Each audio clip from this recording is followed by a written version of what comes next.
My name is Lucas. Clover is the name of my wife, whom I married about a year ago. Clover and I were classmates in middle school, but we had little contact at that time. We met again when we were 20, became friends, and then began dating. Clover is quiet and gentle, but she is not a talker. I am a talker, so she always smiles and listens to me. My time with Clover is very warm and peaceful.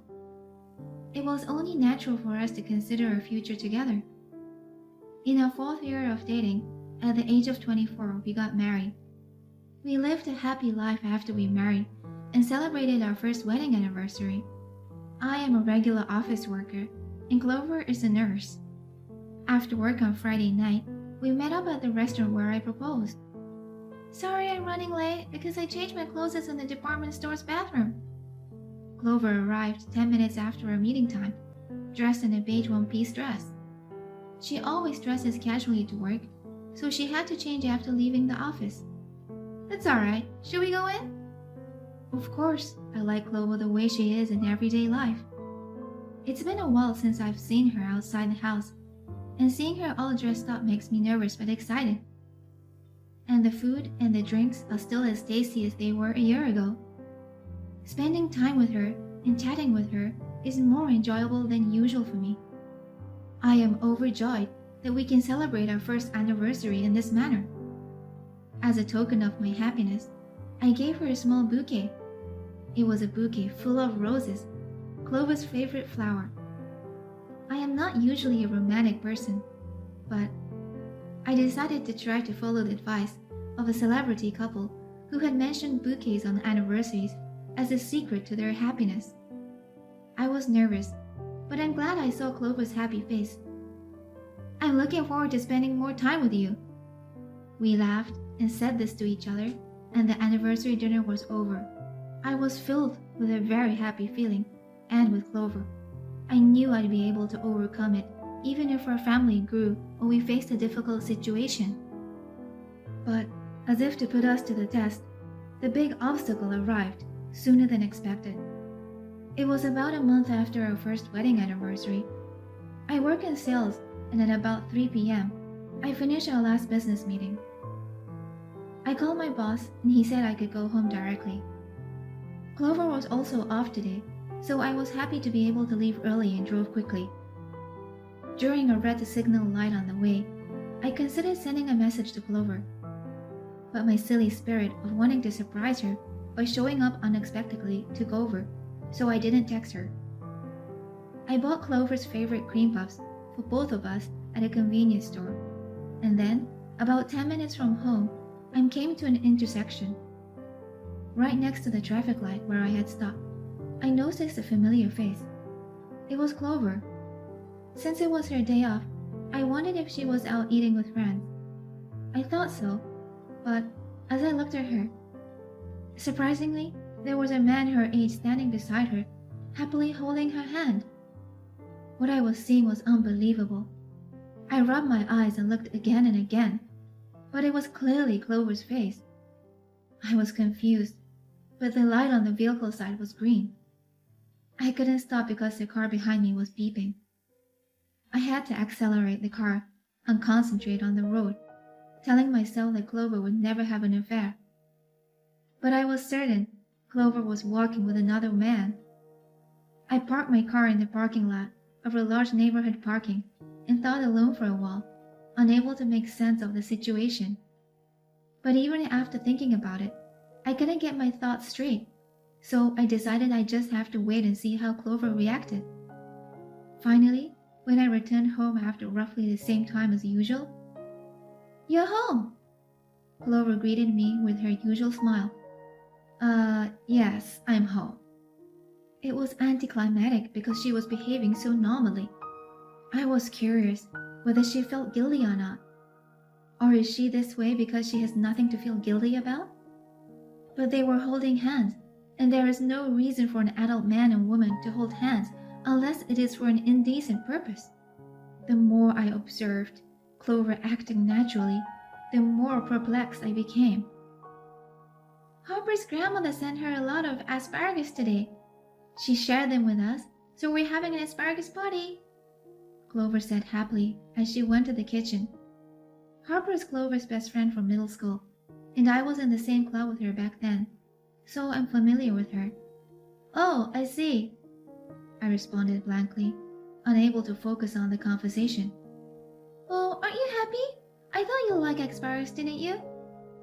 She looked at me curiously. No, I'm happy. I should thank Harper, I responded quickly. I thought she'd been with that guy recently, but was she also with Harper? But there were suddenly a lot of asparagus. Was I after all mistaken? Or had she carefully prepared them to deceive me? I felt bad for questioning Clover, who was smiling and preparing dinner. I think I still wanted to believe her. In the end, we finished dinner as usual and went about our day as usual. She was delighted with the cream puffs and was behaving normally. I left for work the next day. I texted Harper, who had given us the asparagus. Did you meet Clover yesterday and gave her asparagus? This question should not sound strange. Soon after, I received a reply. That's correct. She was overjoyed because you like asparagus. That's what she said. After all, Clover was not lying. I don't believe Harper, who has a strong sense of justice, was complicit in Clover's affair. I tried not to think about it too much, convincing myself that I had been mistaken. Clover then resumed her normal behavior, and my normal, peaceful life returned. I eventually forgot to doubt Clover, but just when I thought my peaceful days were back, I witnessed something I should not have witnessed again. It was a beautiful day, so I decided to eat my lunch on a park bench on my way to make rounds. I visit this park on occasion, and I usually sit on the bench in front of the fountain. As I got closer, I noticed a couple sitting there, so I sat on the bench near the fountain, in the shade of a tree. I was eating the lunch Clover had made for me. It would be fun to eat lunch like this in the park with Clover. I was considering this when I noticed the couple sitting on a bench in front of the fountain. I saw something I couldn't believe. Clover? I couldn't stop muttering it out loud because it was so shocking. Yes, Clover was sitting there in a friendly manner with a man I didn't recognize.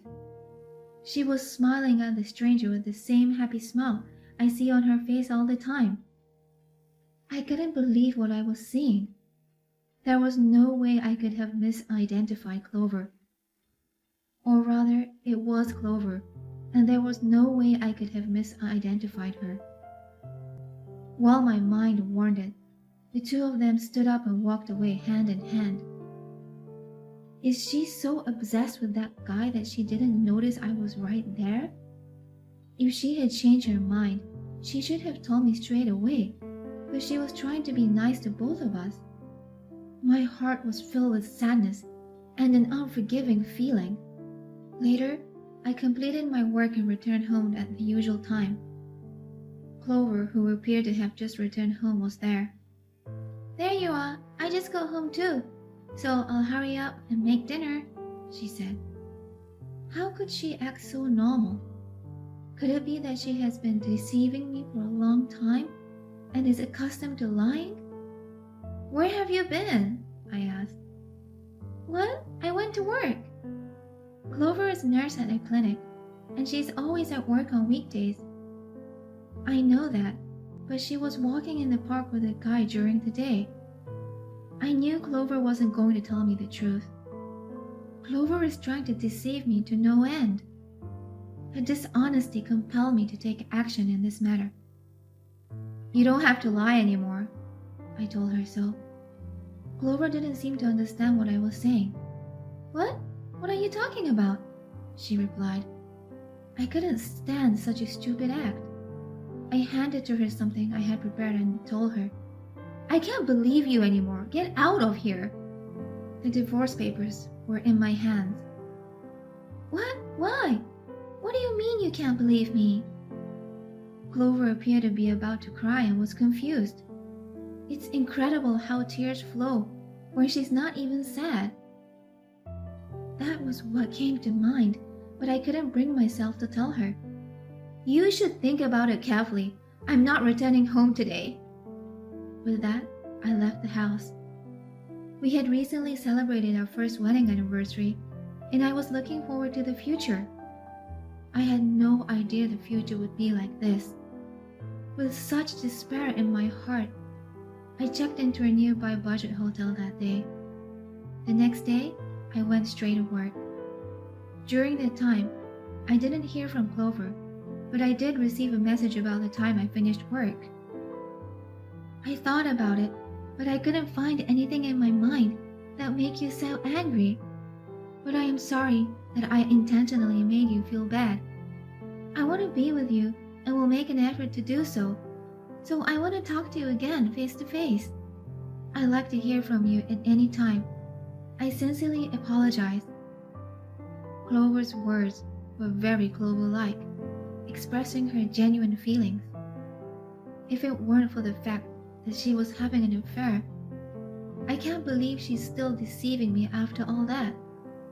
I couldn't understand at all what she was trying to do. She should have left me if she loved that man so much that she smiled so brightly. However, we are supposed to be a couple who discusses everything, so continuing to run away from the situation without discussing it is probably not a good idea. Now that I calmed down a little, I'll come to believe that Clover might be able to be honest with me if I tell her everything I saw and felt. But I don't think I can live the same way I used to because she had an affair. That's what I thought. Okay, I'll go home tomorrow, I responded. Then I received a message from Clover. I appreciate it. I stayed at the budget hotel I had booked for that day. I was nervous at work the next day because I had a meeting with Clover after work. I also had a business meeting near the park, where I had stopped the other day, so I went there as is my custom. When I arrived, I realized I should not have stopped here because it reminded me of something unpleasant. But because I had already parked my car, I decided to eat quickly and head home, so I went to my usual bench. I approached my usual bench, carrying the bag from the convenience store where I had purchased my lunch. To my surprise, a couple was sitting there again. My heart skipped a beat, and I thought my breathing would come to a halt. Suppressing my racing heart, I walked in front of the couple and sat on the bench where I had sat the day before. I looked at the woman's face, terrified, and saw it was Clover. My mind went blank. When I told her I was going to divorce her, she burst into tears and looked as if she couldn't believe it. I ran away from home, but she apologized and said we'll talk about it today. In the midst of all of this, she's having another affair with a smile on her face. I have no idea what Clover was thinking. Sadness, anger, and other emotions surfaced, but I couldn't grasp the significance of her actions. I might have even felt a kind of fear. Then, today, the guy left first, leaving Clover alone on the bench. I couldn't take it any longer, so I stood up and walked over to Clover. Then I grabbed her arm. "What the hell do you think you were doing?" I said. "Huh? Excuse me?" Clover said. "Is she making fun of me by treating me like a stranger and giving me a suspicious look?" I didn't understand what she meant. "What do you mean, excuse me?" But when I said that, I noticed something strange. Somehow, I felt like I really didn't know her. It was definitely Clover in front of me, but something felt different. "Aren't you Clover?" When I said that, she looked a little surprised and then said, "No, I'm not," she replied. That could be taken as a poor lie by Clover to get out of this situation. But what made her words more true was the fact that she resembled Clover in appearance, but the atmosphere around her was not at all like Clover's. When I looked closely, I noticed a mole under her eye and on her chin that wasn't Clover's. "Oh, I'm sorry." Was she the person I'd seen recently and mistook for Clover? Or was it just for today? My mind was racing, but I had indeed misidentified her. and to grab the arm of a stranger and speak to her in a commanding tone, she might as well call the police. I mistook you for another person. I sincerely apologize. She made a surprising remark to me as I bowed deeply. Do you perhaps know someone who looks a lot like me? I looked up as soon as I heard those words. Huh? Yes! My wife has a similar face to yours, which is why I mistook you for her. When I said that, she told me a surprising story. According to her, her name is Luna. She is the same age as Clover and I, and she works in an office near this park. Luna has a fiancé, the man she was with earlier. He works at a nearby office, so they often meet like this during their lunch break. The person I saw the other day at this park was Luna too. She also said that, based on the circumstances, I had seen her at an intersection a few months before. After hearing all of this, I was feeling a terrible sense of regret. I mistook a stranger who looked exactly like her for my wife Clover, and I assumed she was having an affair without even listening to her, and told her one-sidedly about the divorce. I was the one who owed Clover an apology, but I knew how difficult it would be to mend her broken heart. What have I done? I was so upset with myself that I forgot Luna was still there and mumbled that with my head in my hands. Then, there is one more thing I haven't told you, Luna said. What is it? I asked her with my mind at a loss. I have a twin sister who was separated from me, Luna said. What? I was surprised again and asked her what she meant. I was born as a twin, but my parents divorced when I was 4 years old, and since then, I hardly remember it. We never saw each other again after my parents' divorce due to a complicated relationship. We were forbidden to see each other as their daughters, and I've lived this long without even knowing if my sister is still alive. But I've never forgotten about my sister. I want to see Clover again. That is how I have lived my life. Luna was crying as she said this, so I assumed she was telling the truth. Does that mean that my wife, Clover, is Luna's sister? But I had never heard from Clover that she was a twin. So if your wife is my sister Clover, it's no surprise that you made a mistake. We were strikingly similar. Hearing those words, I felt just a little bit lighter. However, the fact that they were twins did not change the fact that I had harmed Clover by jumping to conclusions. It was almost time for both of us to return to work while we were talking. We exchanged contact information and parted ways that day. I'm not sure if Clover will forgive me, but I decided to apologize to her first. Then, we'll talk about Luna. So I returned home. When I got home, I found Clover with an anxious look on her face. My heart tightened when I saw her expression, and I immediately apologized. Clover, I'm sorry. I'm really sorry. I suddenly bowed deeply, and Clover looked surprised. Then I told her that I had suspected she was having an affair and that I had met Luna without concealing anything. Clover looked puzzled when she heard everything, but then she opened her mouth. Thank you for telling me. There is no need for you to apologize, Lucas. It was my fault for not informing you that I had a twin sister who had been separated from me. I'm really sorry for confusing you. What? No, you don't have to apologize. It's my fault for being so hasty. I'm really sorry. We apologized to each other for a while before we could finally communicate. And for the first time in a long time, we were able to laugh from the bottom of our hearts with each other. After that, I heard Clover discussing her past. It was the same story Luna had told me, and they turned out to be twin sisters. Clover wasn't trying to keep it from me on purpose. It was because her mother told her, "You should forget about your twin sister," and raised her in this manner. I know because I've met Clover's mother, and she is a very nice person. To be honest, it's difficult to imagine my mother-in-law saying such things to Clover as if it were something from her past she wished to forget. But it may be that their relationship was that complicated. But, like Luna, Clover had never forgotten her twin sister. She expressed her desire to see her, and shed tears as she spoke of it. Seeing her like that, I couldn't leave her alone. I proposed that we both inform my mother-in-law and that Clover and Luna meet again. Clover was unsure at first, but seemed determined to be honest with herself.